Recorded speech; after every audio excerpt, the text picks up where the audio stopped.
Welcome to the SEO.co Search Engine Optimization Podcast. Digital marketing essentials and next-level tactics. From off-site and on-site optimization to persuasive selling and everything in between.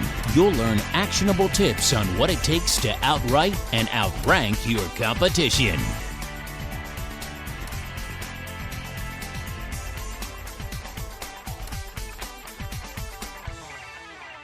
Welcome back to the SEO.co podcast. Today, we're continuing and wrapping up the series Guerrilla Marketing Strategies, 10 Creative Marketing Ideas.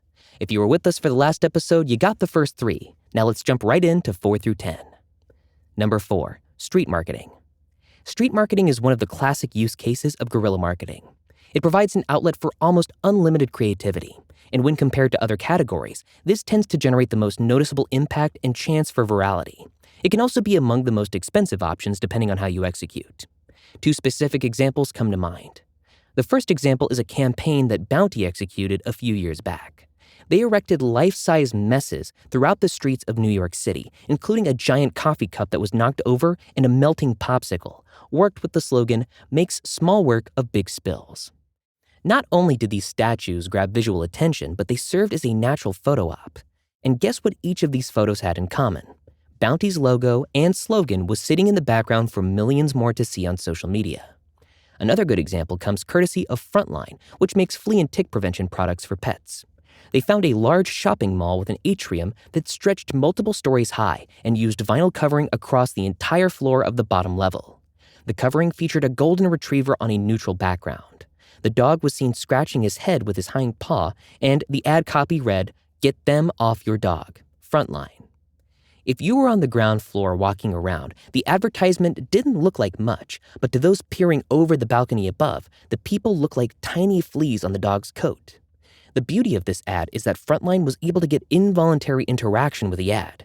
People played the part perfectly, which eliminated any need to pay for actors or conjure up massive involvement for a topic, fleas, that isn't exactly sexy. Number 5, ambient marketing. This method of marketing could technically be a subset of other strategies mentioned in this guide, but it's important enough that we give it its own little section. Ambient marketing refers to any method of marketing that promotes a specific product or brand by interfering with the normal order of flow of things. In other words, you put items in places that they don't belong. Number 6, ambush marketing. Ambush marketing is a lot like the classic content marketing tactic of newsjacking. It's based on the premise that sometimes you don't have to create the news, you just need to latch onto it. In ambush marketing, you take an existing trend or movement that's hot at the moment and attach your brand to it in an indirect yet related manner. There's an ad from Rona, a Canadian hardware retailer, that's a fantastic example. They found an existing ad for the iPod Nano, which was popular at the time, and then placed their own banner directly beneath the ad to make it appear as if the iPods were dripping into different colored paint buckets. While you have to be careful not to infringe on another brand, ambush marketing can prove to be highly effective when the circumstances are appropriate. Number 7, astroturfing. If you're okay with being controversial and potentially ruffling a few feathers, astroturfing could provide a good opportunity for high ROI guerrilla marketing. And while there is certainly some downside risk involved with this approach, it can generate significant results for brands that have the gall. Astroturfing, which gets its name from the artificial turf that mimics the real thing, is a way of using fake or paid endorsements to mimic social proof. In other words, you pay people to make it appear as if everyday people are supporting your business. In a classic example, McDonald's secretly compensated 1,000 customers to stand outside of a Japanese franchise and wait in line for the brand new quarter-pounder menu item. Other customers were paid to leave positive reviews, share positive social media content, and create buzz. While it can be effective when executed with a good vision, astroturfing can also raise questions around legality, ethics, and authenticity, should the truth of the campaign be exposed. Number 8, buzz marketing.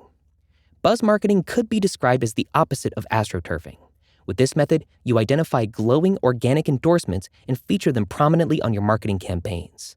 This is usually done by setting up social listening tools that allow you to gather positive feedback on platforms like Facebook, Twitter, or Instagram. Buzz marketing is free and effective, though it can't be counted on. Because the buzz can't be forced, you have to wait for opportunities to naturally emerge. And once the opportunities arise, you have to be clever and fast enough to respond in a timely manner. Number 9, experiential marketing. This method of guerrilla marketing leverages the use of experiences to encourage participation and brand loyalty. It stands in stark contrast to the typical approach where customers are asked to behave in passive ways. By involving people in the marketing, they get to participate in the use of the products, which provides real-time social proof for those who aren't able to experience it firsthand. And number 10, stealth marketing. One of the most interesting and effective modes of indirect guerrilla marketing is a concept known as stealth marketing. With stealth marketing, you target customers through subtle methods that appear to be natural, not paid advertisements. In these situations, the individual usually doesn't even know they're being marketed to. The famous Tom Hanks film Castaway is a great example. Anyone who's seen the movie knows FedEx enjoys a lot of exposure in the film. And that's all we've got. Thanks for sticking with us through top 10 creative marketing ideas for guerrilla marketing. Thanks again for listening to the SEO.co podcast, and we'll see you in the next episode. Thank you for joining us on the SEO.co podcast. We appreciate your time. Be sure to rate, review, and subscribe to the show, and visit SEO.co for more resources based on today's topic, as well as access to more podcast episodes to help you improve your site's long-term SEO success.